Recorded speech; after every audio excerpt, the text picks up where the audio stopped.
நிதி என்ற பாடலை சுற்றுச்சூழல் துறை அமைச்சர் மையநாதன் வெளியிட்டார். சேலம் மாவட்டத்தில் திமுக இளைஞரணி சார்பில் மாபெரும் மாநாடு நடைபெறவுள்ள நிலையில் சேலம் மாநாட்டிற்காக பாடலாசிரியர் கவிஞர் நாகூர் பாரி எழுத்தில் இசையமைப்பாளர் ஆசிப் இறையன்பன் இசையில் கலைமாமணி இறையன்பன் குத்தூஸ் பாடி மயிலாடுதுறை மாவட்ட சிறுபான்மையினர் அணி துணை அமைப்பாளர் அகமது ஷா வலியுல்லா வெளியீட்டில் உருவான அழைக்கிறார் உதயநிதி என்ற பாடலை அமைச்சர் மையநாதன் வெளியிட்டார். சென்னை பசுமை வழி சாலை பகுதியில் அமைந்துள்ள இல்லத்தில் நடைபெற்ற இந்த நிகழ்ச்சியில் பேச்சாளர் ஈரோடு இறைவன், தலைமை கழக பேச்சாளர் பொன்னேரி சிவா, கலை இலக்கிய பேரவை தென்மேற்கு மாவட்ட பொறுப்பாளர் சண்முகநாதன் ஆகியோர் உடனிருந்தனர்.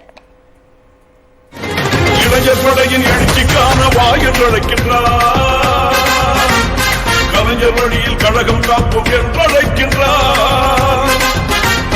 இளைஞர் படையின் எழுச்சிக்கான வாய் என்றழைக்கின்றார். கலைஞர் வழியில் கழகம் காப்போம் என்றழைக்கின்றார்.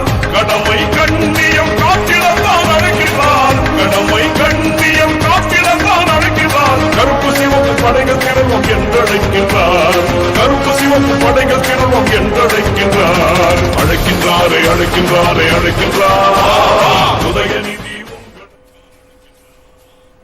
இதையடுத்து செய்தியாளர்களுக்கு பேட்டியளித்த சுற்றுச்சூழல் துறை அமைச்சர் மையநாதன், சேலத்தில் நடைபெறவுள்ள திமுக இளைஞரணியின் 2வது மாநில மாநாடு மக்களவைத் தேர்தலில் மிகப்பெரிய எழுச்சியை ஏற்படுத்தும் என தெரிவித்தார். தமிழக முதலமைச்சர் அவர்கள், கழகத்தினுடைய தலைவர் அவர்கள் அவர்களுடைய வழிகாட்டுதலின் பேரில் சேலத்தில் நடைபெறக்கூடிய 2வது இளைஞரணி மாநாடு என்பது வரவிருக்கின்ற நாடாளுமன்ற தேர்தலுக்கான ஒரு திருப்புமுனை மாநாடாக தமிழ்நாடு முழுவதும் பல லட்சக்கணக்கான இளைஞர்கள் பங்கேற்கக்கூடிய ஒரு மாபெரும் மாநாடு நடைபெற